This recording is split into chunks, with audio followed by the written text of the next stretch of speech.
Hello everybody and welcome to Witch in the City's Book Corner, or should I say, Witch Book. Right, I've been contacted by one of our lovely viewers who was interested in finding out which books that I would recommend for those starting out on a Wiccan or pagan path, or for those really who would like to learn that little bit more. And I'd like to share with you a handful of books that I found really inspiring. Now let me just say this first of all, witches love books a lot, and most witches are hoarders of many books, and so it's sometimes hard to choose the right ones. So I've picked out 1, 2, 3, 4, 5 to show you just very briefly. This one here, it's falling apart, it's been well loved. Wicker by Vivian Crowley.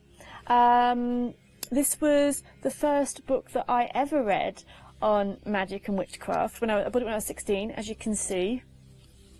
It's been loved. It's been loved on many journeys, and it's been, yeah, well used. So I'm very sorry that it's a little bit battered. It's a great book for really and thoroughly introducing Wicca, where it's come from, the people who started it all up, how to do a ritual, how a ritual works, what's going on behind in the psychology of Wicca as well. So it's very deep, it's very in-depth, and for someone who's interested in really learning about the craft and learning about what Wicca is, very thorough and highly recommended.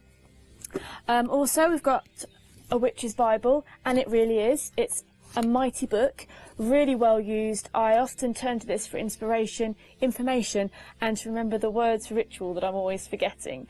It's got absolutely pretty much everything you need to know about the Sabbats, the Esbats, the witches' tools, the seasons, festivals, yeah, about initiation, finding a coven, all of that. So it's a really important part to any witch's bookshelf by Janet and Stuart Farrar.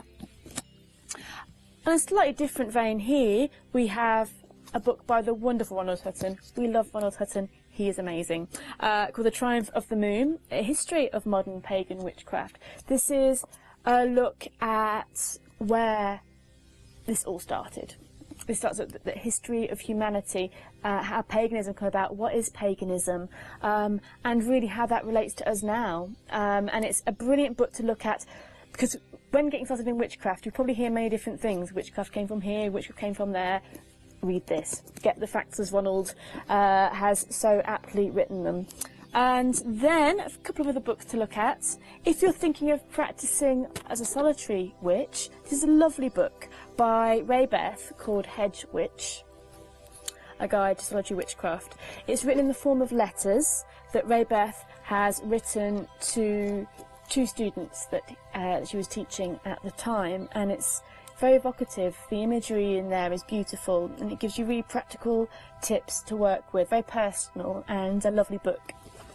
And also we have the Real Witches collection by Kate West. She's done many of these. This is Real Witches Garden, she's got the Real Witches Kitchen, Handbook, you name it. There's loads of them and they're all brilliant. They're really fun because they've got practical tips that you can use, but they're also with a heart, and Kate West is a high priestess. She's exceptionally knowledgeable. She knows how to tell you about Wicca, about witchcraft, but keeping you, inspired, and gives lots of interesting tips on how to use things from your garden, from your kitchen, to make your life more magical. So a lovely book. And finally, you've got Circle of Fire, the symbolism and practices of Wiccan ritual. This is really good to look at for the elements of how to create a magic circle, how to invoke the elementals, invoking the goddess and the god. This is a real practical book outlining the framework of ritual, by Sarita Adest and David Rankin, and published by Avalonia. Very good book to have on your bookshelf. So there are a few books that will hopefully inspire you and give you a clue to how to move forward in learning about Wicca and witchcraft. So there were a few books that I found inspiring and useful on my journey thus far. If you have any books that you have found inspiring and would like to share with myself and the other viewers, please leave a comment below. That'd be brilliant. And also, if you have any questions about Wicca, about witchcraft, about the show, please also send me the questions in the comments below, and possibly we'll be able to make another show answering your questions in the future. Thank you so much for watching. If you'd like to subscribe, please do. Press subscribe. If you would like to like, also please do. Press these buttons, just not the dislike one. We don't like that one. And also contact me on Twitter and follow me on Twitter and Facebook, and I'll be updating what's going to happen next in Witch in the City. But that's all for now. Thank you very much for watching. See you next time.